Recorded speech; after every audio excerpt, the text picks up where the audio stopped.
Hello everybody, welcome back to my channel. I'll also be welcoming myself back to my channel because I have taken about a 2-year hiatus or so, here we are. So basically what I want this video to be about is over quarantine I have picked up this hobby of pen paling, and as you all know, the 5 of you who have watched my previous videos, I'm really into sustainability.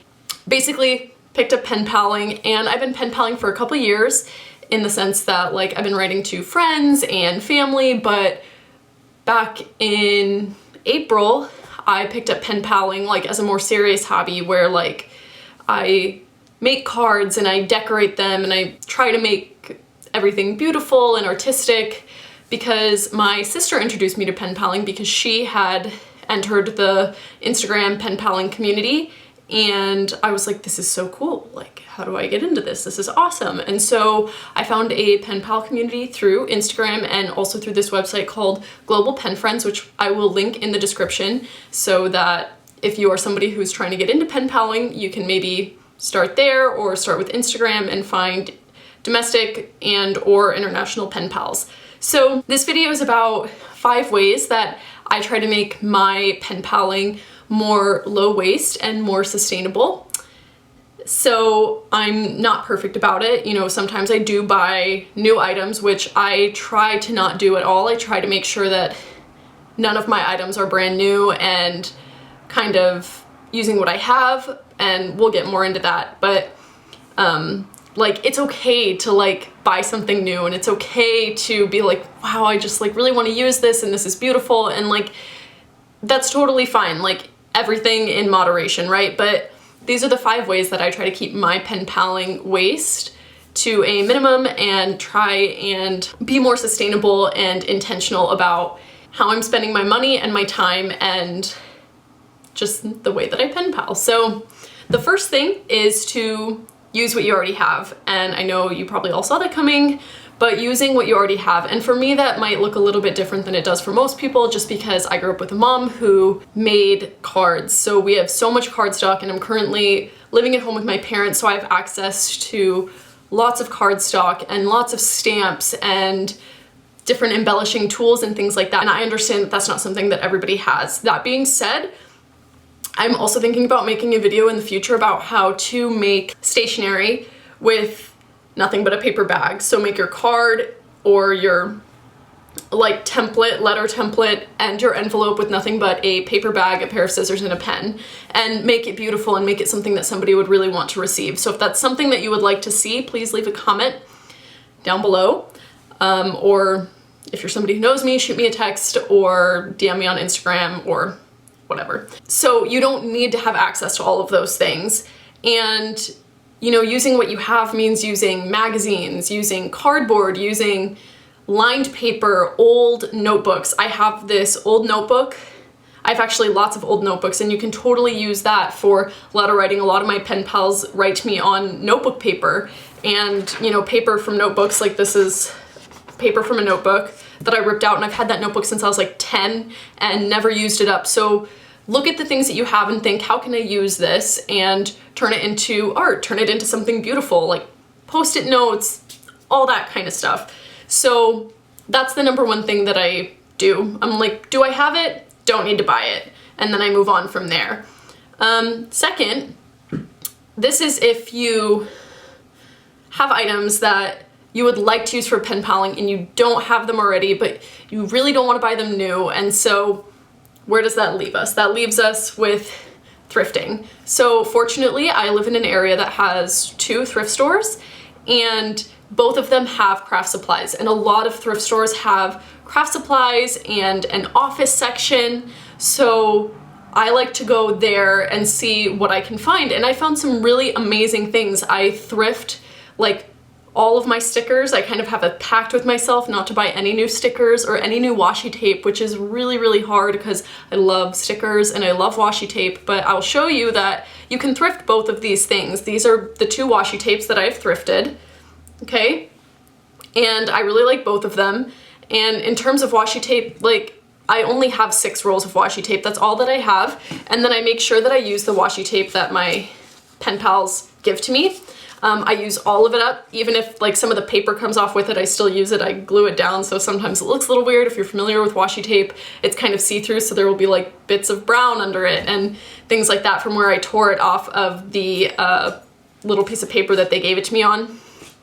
But, you know, thrifting your washi tape, thrifting your stickers, thrifting your cardstock, you can find some really, really, really amazing things at thrift stores. For example, I found this book of paper, like really cool shiny paper at like a Goodwill not so far from my house. And you can also thrift cookbooks, and I've actually thrifted 2 or 3 cookbooks because the graphics in them were so cool, and I use those and I cut them out to make cards.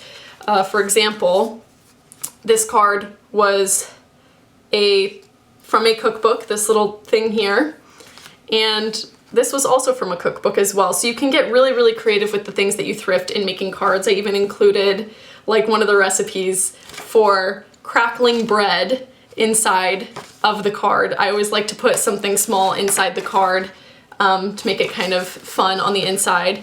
But you can thrift magazines, you can thrift office supplies, you can thrift a ton of craft making supplies. So that's like the second place that I go if there's something that I really want new. And I mean, you can find really cool stickers too. Like I went to a thrift store and I found this like Jamaica themed sticker set, and it has some really fun stickers on it. I've obviously used a lot of it. This was full when I bought it, and then my mom for Christmas gave us some thrifted stickers that she found. I've used a lot of these as well, but they're super fun ones like about camping and things like that, and I'm very interested in all sorts of camping and outdoor stuff. So that's the second thing. If you don't already have it, thrift it. The third thing you can do is you can ask for donations from friends and family. So maybe you have a neighbor who you know crafts a lot, and you can say, hey, like, do you have anything that you're not using that you'd be willing to give to me? And you can get magazines. I've made a ton of cards with magazines, like old magazines. Like this one, for example, is an old travel and leisure magazine, and I just thought it was the coolest thing, you know, put a little bit on the inside, and I think it looks like a really very cool card. So you can totally use magazines to create cards and postcards and that sort of thing. You can ask people for these kinds of donations of magazines, of maybe they have old stamps or markers or stickers. I went to one of my friend's houses at the very beginning of quarantine. We were quarantined together, and his mom had this whole box of stickers from when they were kids, and she was like, take whatever you want, like, we're not using them. And I was like, oh my gosh, really? Like, I love stickers, and I don't like to buy them new because you can't recycle them. You know, there are some impacts on the environment there, but I really love stickers. And so I was like, okay, yeah, like I'll take some stickers. So I still use a bunch of those stickers that I got from her super early on in my pen paling career. So that's another thing you can do. Ask for donations. People are usually more than willing to help you out and give you things if they're not using it. So that's something else you can do, and that's totally free if they're just donating it to you, or maybe your friends will sell it to you on the cheap. That's like another really awesome thing. The fourth thing that I do is I do deconstruct old cards. For example, I have this card that I made. My mom bought me for my birthday like last year, the year before, 48 of these brown like blank paper cards made out of recycled material. And this was an old card that my parents were just gonna throw away, and I was like, I will take that, and now I've made it into a beautiful new card. So there are endless possibilities for like deconstructing cards. You can take whatever you want out of the card and you can recycle the rest. And this is especially good for Christmas cards. So you would probably never need to buy a new Christmas card ever again if you just recycle your old Christmas cards, because you can cut the front off and you can turn it into a Christmas postcard, because often they're thick enough to be sent as a postcard. Or you can do what I've done, and if you have more that you want to say, perhaps, you can just glue it onto the front of the card and you can create a brand new Christmas card onto your piece of cardstock or brown paper bag or construction paper, whatever you want to do, whatever your medium is that you're using, and you can create a brand new Christmas card and regift them every year. So every year when we get our Christmas cards, I now cut like the fronts off the Christmas cards, and then I either take it separately and use them as Christmas postcards, or I